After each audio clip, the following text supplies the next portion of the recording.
attendance. How many, what's the number? Right, for a start. You've got 8 people in. Okay. Good morning, everyone. I know you're expecting Jenny Wilcock to be presenting today, but you've got me. For those that don't know me, I'm Terry Dewing, one of the directors at Sullivan Dewing. Just so I've got an indication of that you can hear what I've got to say, because it's going to be very important, would someone just in the chat box there just say yes, or even say no as well, because if no also means you can hear me too. Thank you very much for the feedback. Great to have you on board. Okay, I just want to thank everyone for the support they provide for Sullivan Dewing, watching the webinar series that Jenny's put on for up to date, and we understand that you've really valued those, and we've had a lot of sharing around the place, which is great that everyone's been able to benefit from our education. So I think well, people still coming on board, but we should kick off, because as they come on they'll be able to pick up. So once again, welcome, and here we go. We'll just get my presentation up.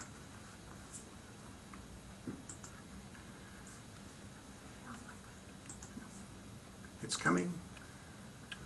Right, so today is about tax planning during COVID. It's a bit of an update and a bit of a tax planning. So you have the opportunity to submit questions in the questions pane. I will endeavour to answer as many of those as possible at the conclusion of the presentation. If I don't get through them all, or if some of them are too hard, then I will defer them to the keeper and we'll get back to you.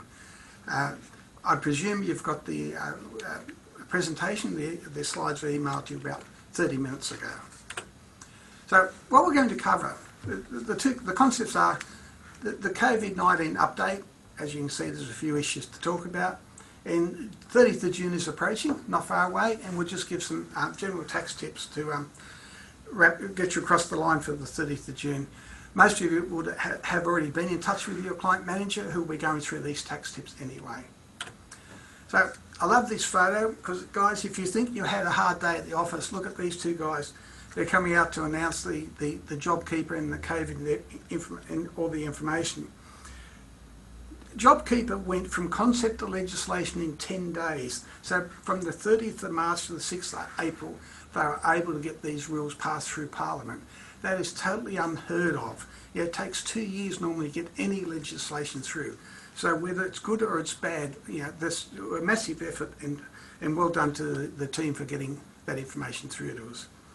So I'm going to just go through the COVID update, just in case you've missed something. Now, you shouldn't if you've been on to all of our presentations, but I hate to think that we missed an opportunity. So, as many of you know, round one of the cash flow boost has already been received, and you will have received between $10,000 and $50,000 straight into the business bank account. Round two starts on the lodgement of your June to September, or June BAS, and it goes right through to September. Your June BAS will actually trigger the final payment for your round one monies for those people who have not received the maximum entitlement. But from there on in, you'll get quarterly payments with credits for from July to October of your share of the cash flow boost. As you probably already know, the cash flow boost is credited to your tax account at the ATO. And the good part is it's not taxable income to your business. It's actually a cash flow to help you through this COVID crisis. On to JobKeeper. Now, most of you would have now enrolled in JobKeeper, and Jenny walked through with each of you the steps to take, and that was a very comprehensive process that Jenny provided to everyone. So the $1,500 payments commenced in May for eligible business in respect of eligible business participants and sole traders. The interesting part is those monies actually hit the bank account within 3 to 4 days of lodging the declarations online. The rules changed partly through May, because there was a lot of uproar about the 16 and 17-year-olds at school and working McDonald's for their 150 a week, now getting 750 a week. They were absolutely delighted with that. Well, from the 11th of May that changed, and you only qualify, those kids only qualify if they're independent and not undertaking full-time study. So if you made payments for 16, 17-year-olds for 11th of May, no worries, you'll get your money back. The key to JobKeeper is the business must have suffered a reduction of income of 30% or more in any month of March to September.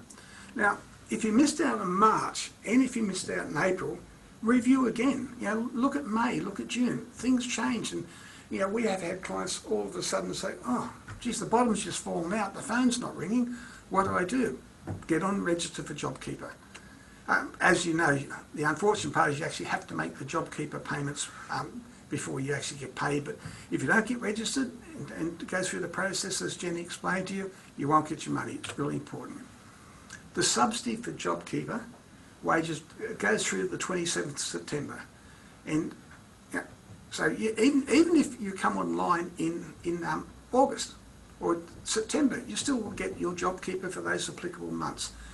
That is provided still there. I did hear this morning in July that the government will be meeting again to assess JobKeeper, and it wouldn't surprise me, I have no knowledge of this, that if it doesn't go past July, and it really will depend on the numbers of how businesses are going in terms of revenue. The payments for JobKeeper, as you know, are paid directly to the business bank account, but it is taxable income to your business. And in a lot of cases, the money just comes in and goes back out, especially for those people, the employees are only on the $750 a week. So that's been pretty straightforward to date. So as far as your May 2020 declaration is concerned, it is due for lodgement at the ATO by the 14th of June. Now, that was originally the 7th of June, so they've extended that, which is it's good to see the ATO and the government are working, just giving us out there in the world a bit of a break to lodge the forms, because it is overwhelming. The thing is, these forms are fairly simple. If once you know how to do it, just go on, make the declaration, say how many people, and it goes through. But the good news is, for most of you are using single touch payroll, all the information is already at the ATO, so there's very little to do. As far as the housekeeping, just make sure the employee's been paid the minimum $1,500 gross wages for fortnight 3 and fortnight 4. And that's the new terminology. We're stuck with these fortnight terminologies up to fortnight 26. So you must make the declaration of May revenue and the estimate of June revenue when you go on and lodge your JobKeeper declaration. The government say that these estimates are for statistical purposes only. So you're not held by it, you're certainly not held by your projections. It's interesting though, if they're for statistical purposes and the government sees that your estimates are growing and growing, that is when they're going to reassess and on the basis that your business is performing much better than what they'd expected when JobKeeper was first announced. Because bear in mind, when JobKeeper was first announced, we're falling off the side of a cliff. That cliff doesn't seem to be as bad for some businesses. I totally understand. Hospitality and tourism absolutely suffering. And if the government are going to cancel JobKeeper, their two industries absolutely need support. Certainly the tourism Queensland needs support, but that's a whole different story, isn't it? Interesting, in terms of JobKeeper, we get a lot of questions about who do we pay, what do we do? And one of the questions is, if employees leave during the fortnight, what do we do? Well, the employee is actually eligible because the whole concept is based on fortnightly claim. So if you're in, and you can't be half in. It's like you can't be half pregnant. So if they leave in the fortnight, you pay them the fortnight and you're eligible for the JobKeeper claim. Casuals have been another big area of questions. There's heaps of questions. And the problem is we're finding out, clients are finding a lot of casuals don't want to work because all of a sudden their income has gone from $200 to $750, and they're saying, how good is this? But casuals working for another employer at 1 March are not eligible for JobKeeper with you. And that's what it is. It's just bang. And JobKeeper only applies to eligible employees employed by you on 1 March.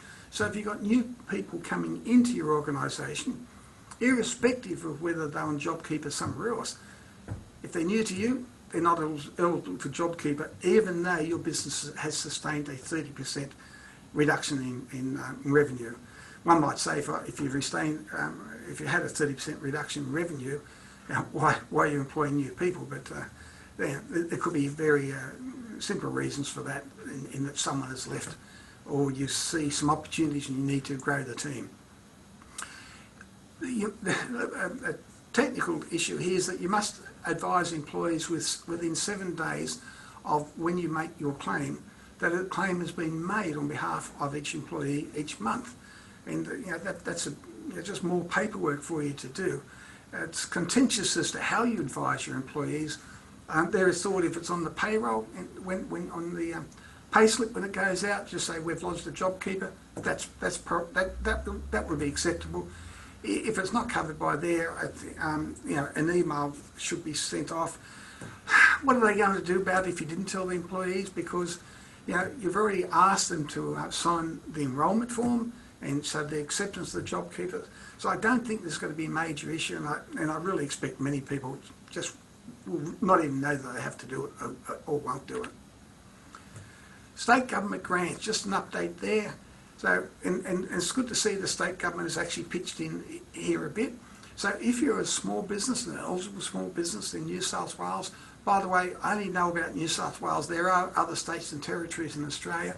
As most of our clients are in New South Wales, I'll talk about them. But if you're a small business with a turnover more than $75,000 and less than 20 employees, but importantly, not paying payroll tax. So if you've suffered a reduction of 75% in your income compared to a same 2-week period of last year, then you're eligible for the $10,000 state government grant. Originally, the termination date of this was the 1st of June, and we've only just found out this week that it extended that to the 30th of June, so that's great. Also, they're talking about fair income reductions. If your revenue is reduced because of the COVID-19 announcements, that's what they're looking at. Certainly, they're not looking at you comparing to a 2-week period last year when you had a bad 2 weeks versus this 2 weeks or cash flow. So, again, it's a reasonably simple process. We need to prepare a letter for you, go online, and the monies are received quite promptly, which is just amazing. The state government is supporting businesses that are suffering, the small businesses. So the applications close midnight effectively on the 30th of June, and our experience is the money comes through pretty quick, in fact the next day. So there's a good one from the state government. Now, moving on to the other federal government announcements, you have heard of the Tenancy Code of Conduct. You would have received emails on that from us, but there's a mandatory code of conduct applicable to in respect to businesses or tenants who have a turnover less than $50 million that are eligible for JobKeeper. So the mandatory code says that there's a 50% rent waiver and a 50% rent deferral proportional to the decline in your business as the tenant. So it's mandatory. It only applies to commercial premises, so that's a bit hard for some landlords of residential premises that are suffering. They say, or the legal people say, the leases should be modified to incorporate any changes. This is a difficult one. It's all very well to say you should modify the leases, but getting the landlord and the tenant together to modify the leases, or even where the tenant's got to pay for the legal fees, and the tenant say, look, my income's down to 85%. I can't afford to pay the lawyers. So the best thing you can do is make sure you've got documented correspondence between the landlord and the tenant. So you could be a tenant looking for a reduction, or you could be a landlord who's copped and has to provide a reduction. Keep the email trail there, because that's what you'll be able to use to go into battle in the second round. And it's going to be interesting to see how the second round goes with collecting the rent deferral. The rent waiver, that's going to be hit on landlord bottom lines straight away. So what I've got here is a tenant. They're eligible for JobKeeper, that's number one. They've suffered a reduction of 40% in their revenue. So if they're paying $4,000 a month, so you need to reduce the rent by $1,600, you being the landlord, of course, of which $800 is goodbye, you don't get that, and $800 deferred. So if the pandemic and recovery period goes for 6 months, that means the $4,800 is deferred, which is then repayable over 24 months. Now, that will become subject to negotiation with the landlord and the tenant. Where this is going to be a challenge is that tenants are going to be doing it pretty tough coming out of this pandemic, and catching up on deferred rent is going to be not easy for some of them, because some of them really haven't had surplus profits. So that's a wait and see, and who knows where that will go as the future develops in terms of getting the deferred rent back. But there's just another example, in the case of revenue dropped 100%, and I have a couple of clients who have dropped 100%, and one's 80%.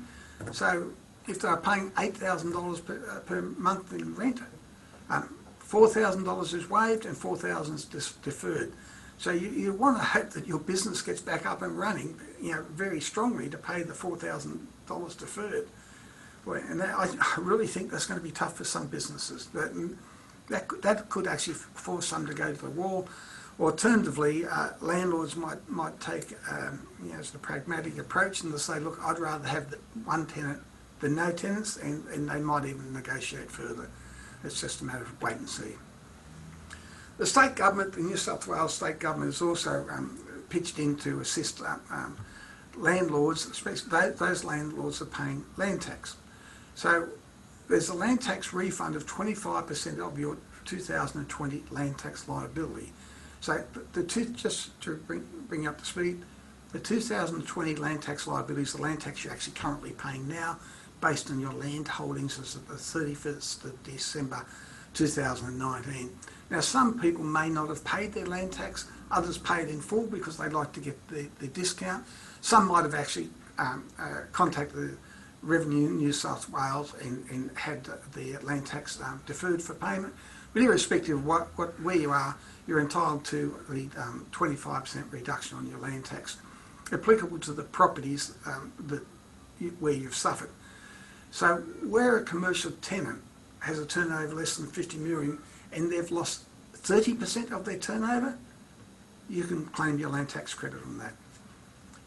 Where you have a residential tenant and they've lost 25% or more of the household income due to COVID-19, you can also claim the land tax credit. So it's really proportional. This applies to rent reductions from the 1st of April to the 30th of September. So you just need to fall into the category to get the land tax refund. The process is quite simple. It's online now. I first lodged some back, I think the 3rd of May. I think it came out on the 1st of May. Lodged some on the 3rd of May, and we still haven't received the refund. It is a bit of a paperwork war to prove this. You need letters from the real estate agent. You need proof. You need as much information as they ask. But it is proportional across all your land tax. So also all the properties in your land tax assessment. So it's a matter of going through, doing the proportions, and follow the process on Revenue New South Wales. So we'll move forward. Payroll tax waiver. So the New South Wales government and other governments have announced a waiver of payroll tax for April, May and June. Effectively what that means, you don't have to pay April, May and June. You should still lodge your April, May, June payroll tax returns. But what's going to happen, the annual calculation will be done based on your annual wages, and your payroll tax will be charged on 9/12 of your annual wages. So it's not actually a waiver for the wages paid April, May and June. It'll just be proportional across your wages.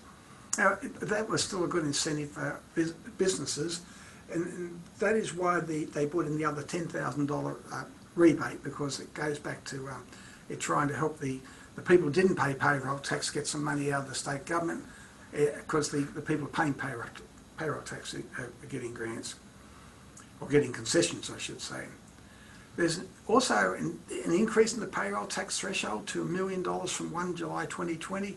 That has been brought forward. It was originally supposed to start 1 July 2021. So again, another concession. And we all know how much we enjoy paying payroll tax, so any concession as far as payroll tax is a good concession. The only thing is what we'd like to see is a 100% reduction in payroll tax and move it across to another broad-based tax of some sort. A tax on employing people and providing jobs is just, there's no valid reason for it.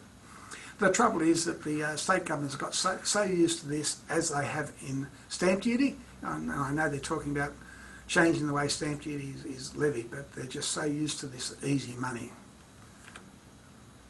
Now, just want to bring you back to some reality now. You can expect an increase in ATO audit activity. And now, everything's been fairly rushed, and we have to commend the government and the ATO for getting all the systems and procedures in place. And yeah, we know it wasn't perfect, but boy, to do that in 10 days and get that documentation up on their websites and get your refunds within 4 days, a massive job. So on the way, we may have made mistakes, and I say we, it might mean you and us maybe, but just expect the increase in audit activity. The NZ government have already clawed back $17 million for incorrect claims.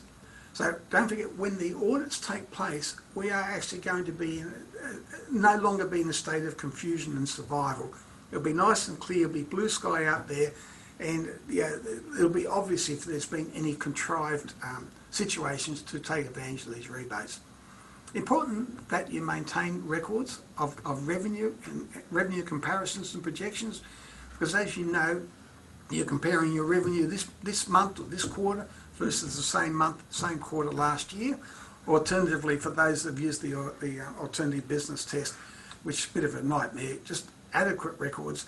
You've got to keep those records for 5 years now. We've been fairly diligent at Sullivan Dewey to make sure we've got all the records. In some cases, we really pushed the clients.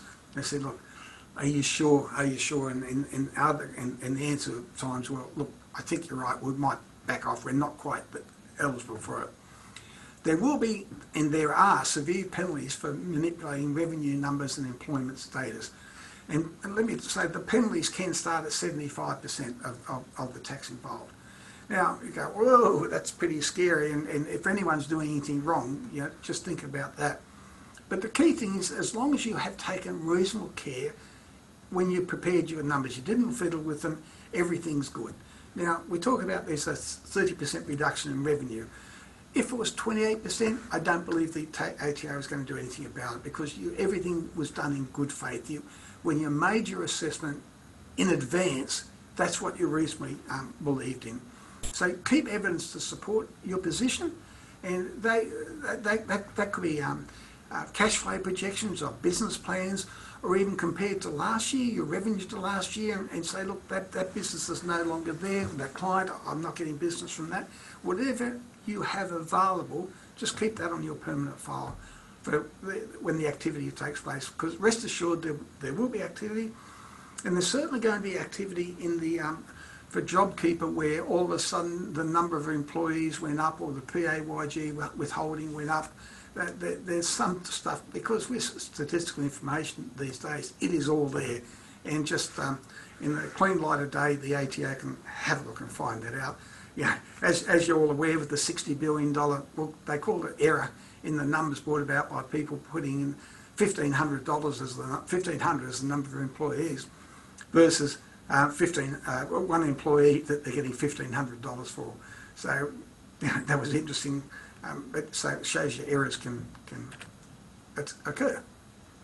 So that really covers off the COVID update, and I'm sure that most of you would have all that have an understanding of all that, but I would not like to not go through it and someone miss out on it. So moving on, just general tax planning, and we hear of this, but because there's plenty of advertising, but we want to. The first thing is instant asset write-off.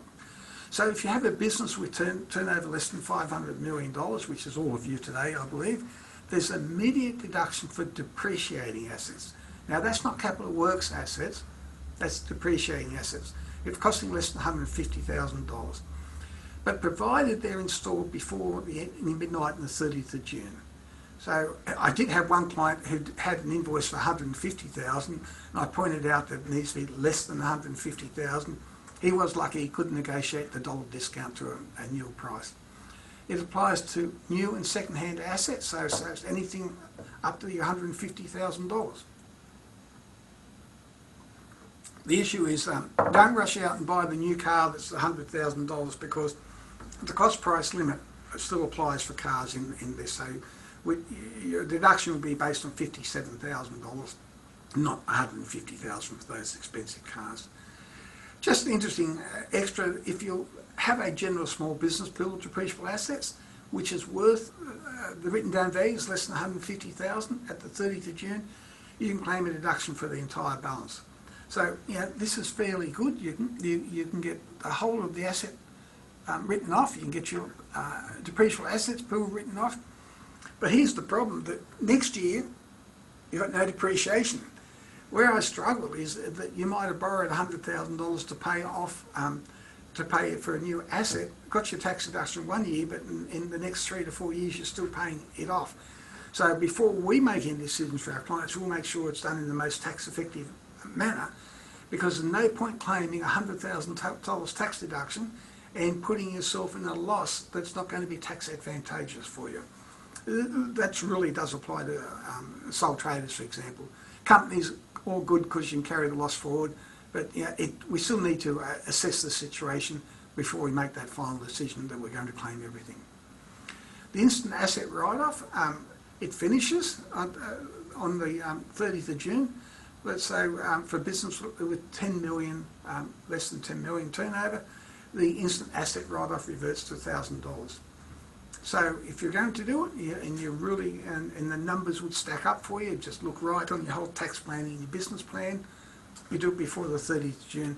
If you do it after the 30th of June, normal depreciation applies, which may not be a bad thing either. It really depends on what suits your business. There's no right in this from my point of view. There's also accelerated depreciation rules applicable, so if you buy a new asset, and the key word is new, for $150,000 or more after March 2020 and before 30th of June 2021, you can obtain accelerated depreciation. And what that means, if you're using the simplified depreciation rules, then you claim 57% of the cost in the first year. As distinct from, it would be 15% if it goes into the pool in year 1 and 30% in year 2. Now, I have a client that's buying a $500,000 truck, so it's obviously more than $150,000, but we get a nice 57.5% depreciation in the year of acquisition. If the entity is not using simplified depreciation rules, then you claim 50% of the cost in the first year, so with the balance of cost depreciate the normal rates. So what that means, if the truck's costing $200,000, you claim $100,000 now in this year or in the year of acquisition, and the other $100,000 will be depreciated at 15, 20, 18%, whatever the applicable rate is for your enterprise. So not a bad concession. I still think that the government needs to go further in this area. I think they need to bring back investment allowances.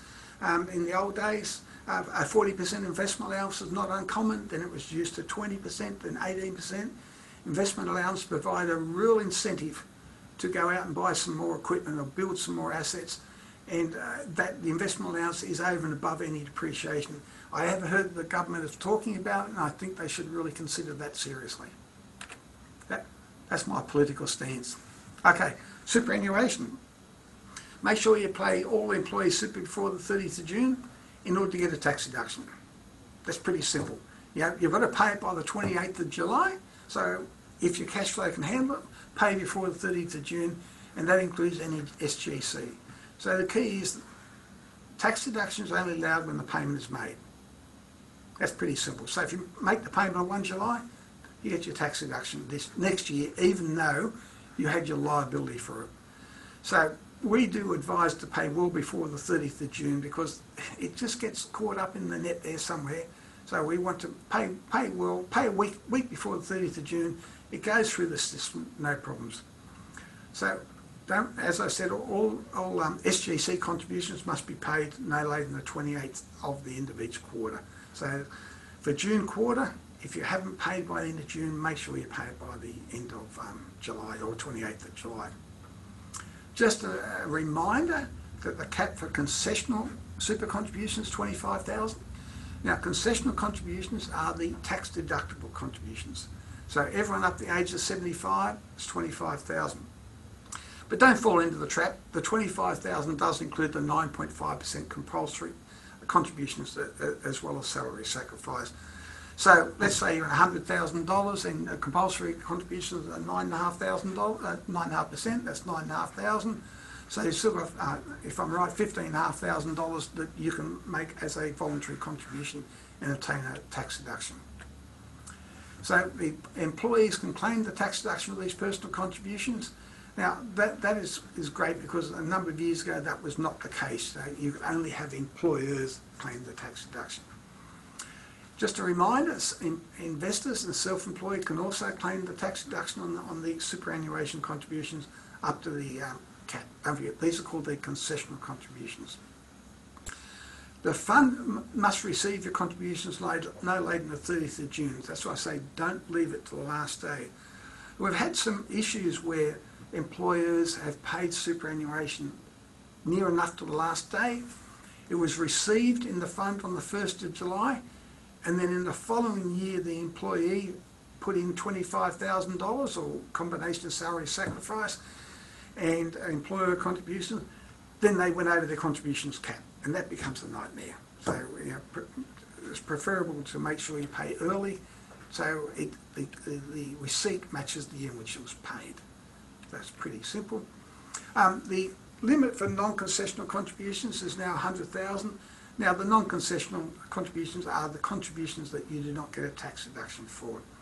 So you have the ability to $100,000, but if you're under 65 years of age, you can bring forward 2 years, so that's $300,000 that you can contribute.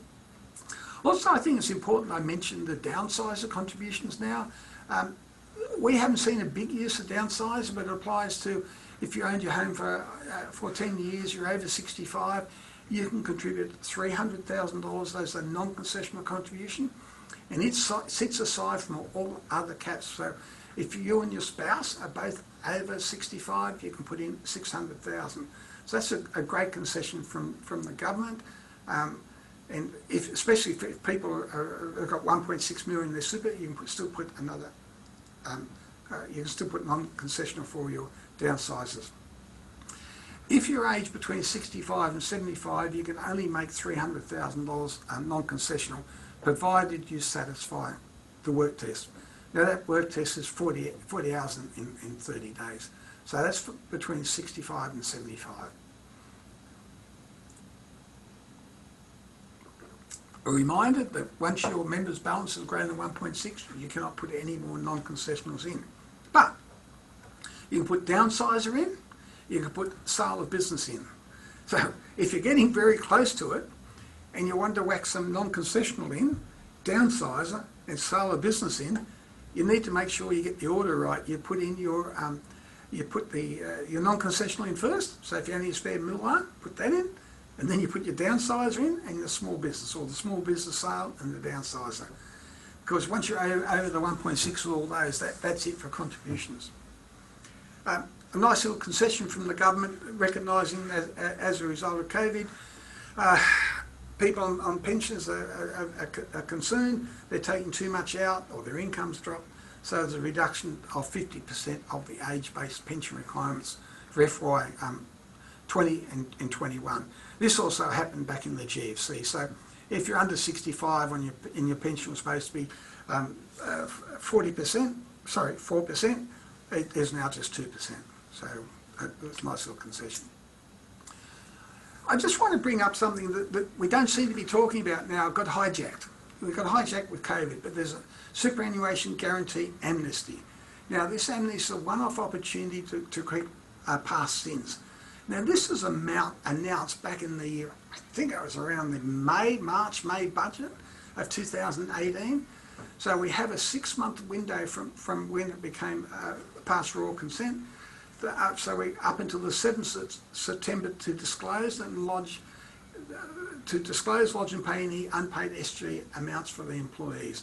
So this is one of those moments where you can come clean, make the payments, and you do not incur administration charges or penalties in this amnesty, and importantly, you obtain a tax deduction for the payments. So this is sort of snuck, as I said, snuck under the carpet a bit or pushed aside because of COVID. Haven't seen a lot of activity in this, but of course it does only apply to your sins between July 1992, yeah, and the 31st of March 18. So if you've not paid your SGC on time after March 18, you need to be making the payments in accordance with the ATO requirements, which is lodging SGC short forms. These forms are actually paying. You've got to pay administration charge, you've got to pay interest charge when it goes to the ATO. Hopefully no one falls in that category, but just want to touch base to remind you about the amnesty. So some more tax planning, just some general tax planning here. Bad debts. Hopefully you don't have any, but if you've got any on your books, review your accounts receivable and write them off before the 30th of June. So if you don't think they're going to be paid, write them off. Now, bad debt is really defined as not recoverable. So you can't write them off if you're taking legal action. You've got to say, no, they're not a bad debt, I'm not chasing them. Write them off, then you claim your GST back on that bad debt as soon as you've written them off the books.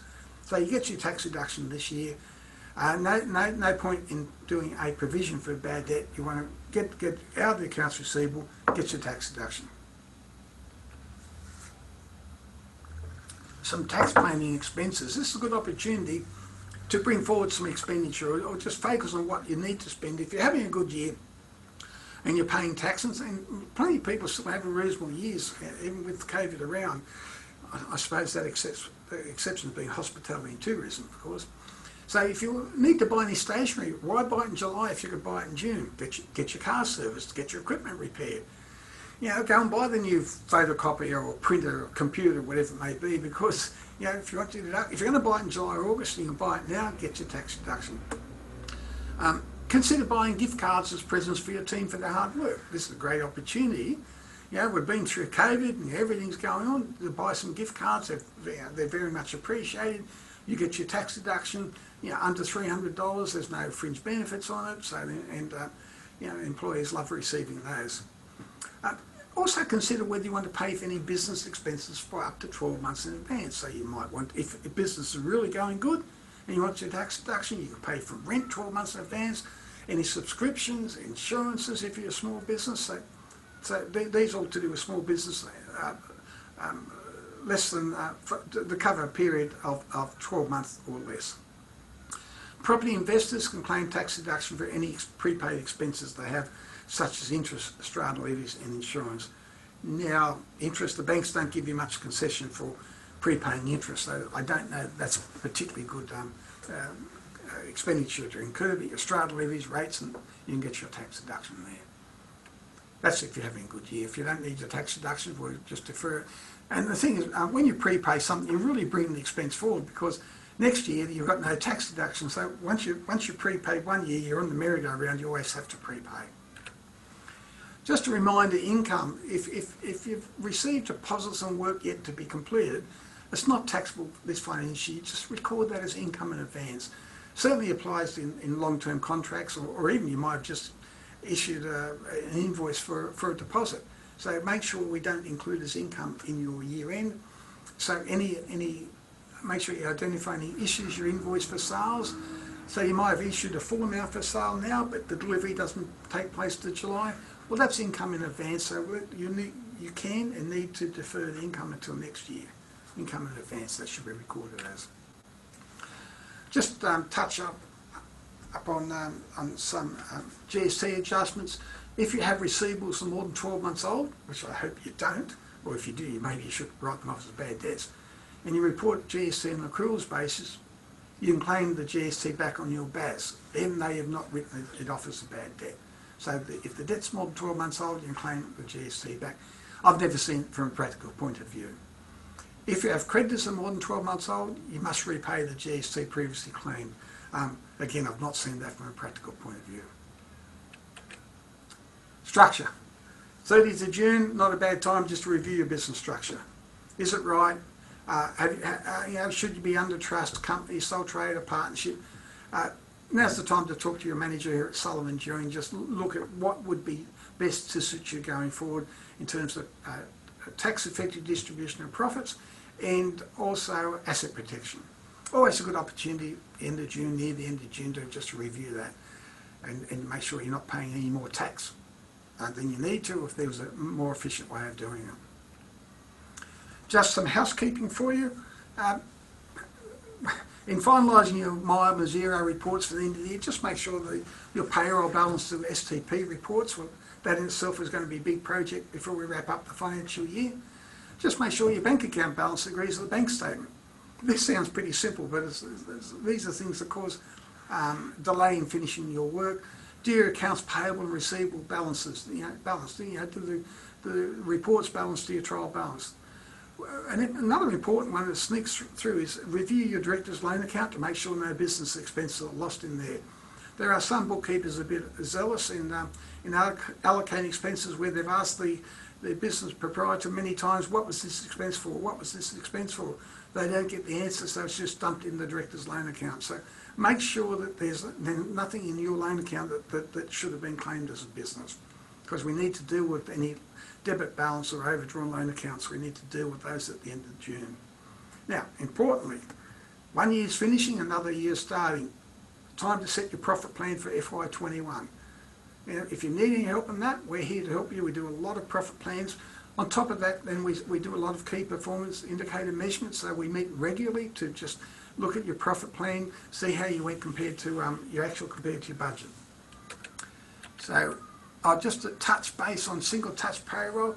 Due to COVID, the government announced an extension for small employers who have less than 19 employees, sorry, have 19 or fewer employees, that they can report their closely held payees under STP. They've extended that to 1 July 2021. So, but of course, they must be reporting all their other employers through STP. A nice little concession, I don't know whether it's a massive one, but we tend to play around with wages. We haven't finalised wages in time for STP for family members. So I think it's a nice little concession, less paperwork to worry about. So this is the opportunity for you to ask questions. I hope you have found that of value. So we're going to bring any questions up. What have we got? With the May 2020 JobKeeper, thanks Lise for the questions, declaration, how is the declaration lodged with the ATO? Is this done via the business portal where BAS returns are lodged? Yes, it's done via the portal. Very, very simple. Just hop on the portal, go to the JobKeeper area, and the answers. Well, the questions arise. It just says click, click, click. Basically, provide your estimates of income. And Lisa, if you've been on STP, all the wage information is there. If you have any concerns, we're more than happy to assist. Okay, there's another question from Heather. What do I do if my super fund rents property in my company and has received JobKeeper? That's an interesting question. If a company's income is dropped by more than 30%, it can apply to rent relief. It can apply for rent relief. It doesn't have to apply. So this is a decision that the company will make a decision to go to the super fund and request rent relief, or it will just say, no, I'm happy to keep paying. Is another question? This is a bit off point from what I've been talking about. A number of people actually have taken up loan deferrals, and the question is, how would the loan deferral affect my loan with the bank? Well, the answer is, and I actually got this from the National Australia Bank, they say because interest continues to be charged, the overall amount of your loan will be shown as increased on your credit file. So what happens, people think there's a 6-month holiday. Well, there is. 6-month holiday on rent repayment, but the interest is still there and it's capitalising the loan. So my advice is, unless you really, really need to defer that loan repayments, don't. Or unless you've got your money totally in an offset account, don't defer it.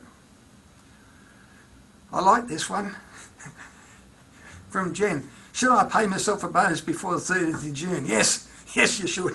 Or take a dividend. Actually, so there's no right answer to that. That you need to consider the payment of the bonus is tax deductible.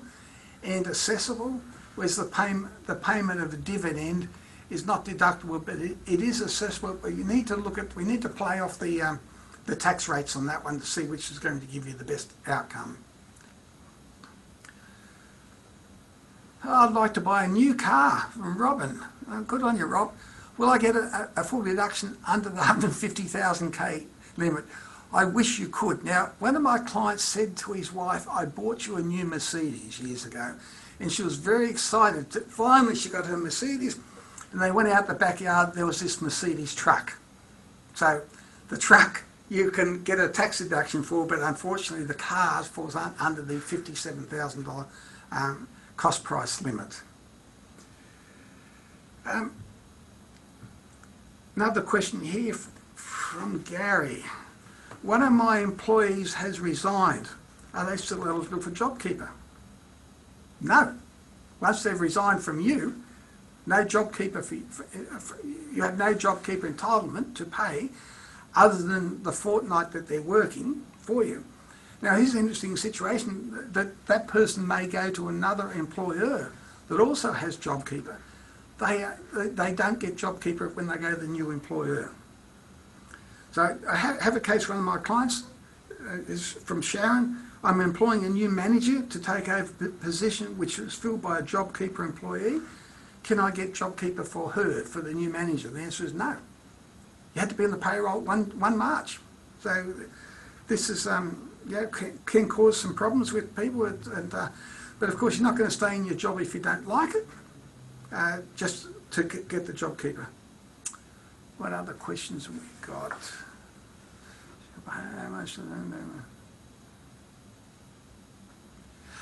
This is a good question. It's Fiona buying a new truck for $70,000, but they can't get it delivered until July. Well, depreciation has to be delivered, installed, ready for use. So it falls into next year, the following year. That would not fall into the instant asset write-off, delivered and installed.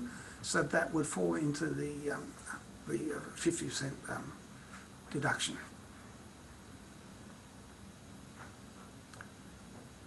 Well, there's a few questions coming through. Another question. If I get an invoice in June, can I get my tax deduction? If I get an invoice if the invoice is for the truck, no. Yeah, it has to be delivered. If the invoice is for consumables that were delivered, the answer is yes, you get your tax deduction. So I think we did pretty well. Oh, actually, I do have one. This is off topic. Thank you, Brad, for asking the question. For a property owned by a self-managed super fund, do we need a real estate valuation if it was only done last year? Brad, the answer to that question is that trustees of self-managed super funds are required to value assets at market value each 30th of June. We're about to send an email out to you in the next few days. So the answer is yes, you must have it valued. You must provide market value. Now, if you paid for a valuation last year, you're not going to pay for a valuation this year. What we certainly do recommend that you get a market opinion from a licensed real estate valuer, or alternatively, if you had some skills and you could document comparable sales and you need to provide proof of that documentation, comparable sales of 2-bedroom properties or so many square metres, and you could support that, then you could provide a trustee valuation.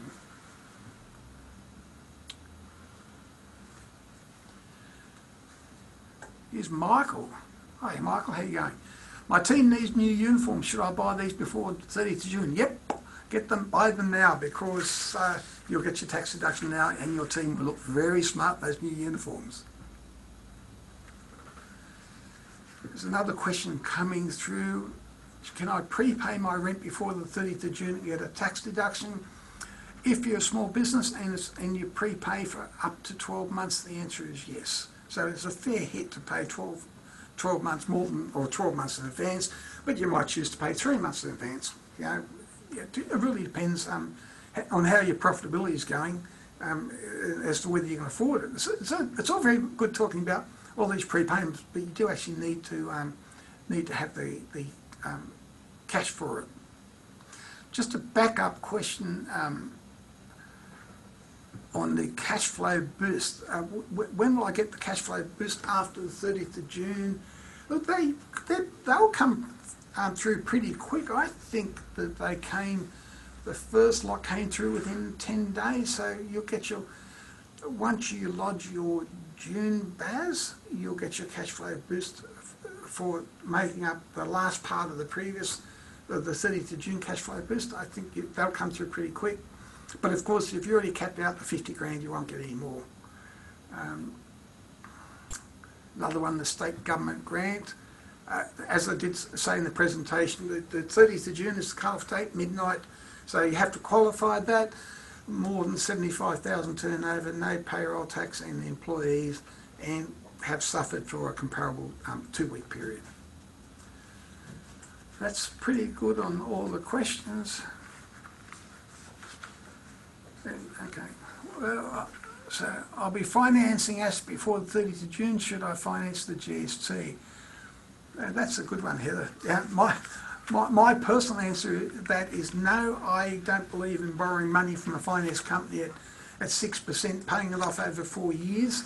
But you know you're going to get a refund from the government when you lodge your BAS. That's a personal choice, a decision of mine. I prefer, if I was going to borrow money for the asset, just to use it to finance the asset. Another question from Matt. What if I sponsor a local sporting team? Is this deductible to me? It's deductible to your business. As a personal payment, it wouldn't be deductible, Matt, but if your business sponsors the team and you're doing for marketing for your business, it is deductible. Just watch out, to see if the sponsorship, make sure if they issue an invoice, if it's not registered for GST, don't claim GST. We see this is a bit of a problem all the time. There's no tax invoice. There's an invoice, but it's not a tax invoice. So, Matt, you can't claim the GST on the sponsorship, yes. And it's a great thing to see you're doing, sponsoring sporting teams. That's good. We love doing that in our community. I think we're just about done with the questions. What else I got to say? I think unless something else comes through. Oh, there's one more. There's plenty of prepayments going. Should I service all my vehicles before the 30th of June? Why not? Although I wouldn't service it if it wasn't due to, if the maintenance wasn't due to December, but if you're going to do it in July, I'll do it in June. On the June, no. With, actually, interesting question is, will I be able to defer any tax payable on the June BAS? The ATO are very accommodating. They're bending over backwards, so they've had quite clear direction from the government. If anyone needs help, give them help, give them time. So you can certainly, we've been able to defer expenses, tax debts to September, October, maybe a bit later. So that's been helped our clients. The other thing, we've had a number of clients apply for the small business loans that are repayable over 2.5 years. Very hard to get the money, very hard. And the worst part about it, you've got to pay it back over 2.5 years. In some respects, if you can get through without that loan, go through. It's just too hard. Here's another great question from Matt. I've reduced the tenant's rent. Do I need to take up the income I haven't received in 2020? I wouldn't. The rent's on a cash basis because you still don't know whether you're going to receive it. So, I would just put it aside, take it up as received. And also, if it's a GST transaction, you don't have to deal with the GST till next year as well. We have a few questions coming on tax, so this is cash flow related, but the ATO has agreed to defer my company tax until September. What happens if I can't pay then? Just go into bat again. Ring up the tax man. I'm sure you'll get an extension. They'll be. Thing is, September, you're coming out. We're coming out of the COVID, and in fact, there may not be JobKeeper around. They might be starting to get a bit tougher. It really just depends on how they're seeing the economy, but then you just have to go into some normal negotiation arrangements.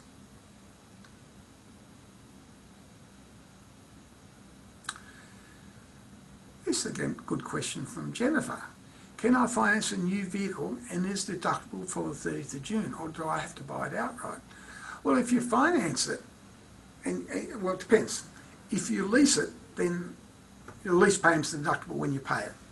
If you finance under a chattel mortgage, like 3, 4, 5 year chattel mortgage, not that I suggest go 5 years. If you finance under a chattel mortgage or a hire purchase, then it's outright deductible this year, provided it's below the cost price limit, or if it's a truck, it's deductible. So to buy it outright, it's a big call. I'm not a real fan of buying outright. Dare I say that as an accountant.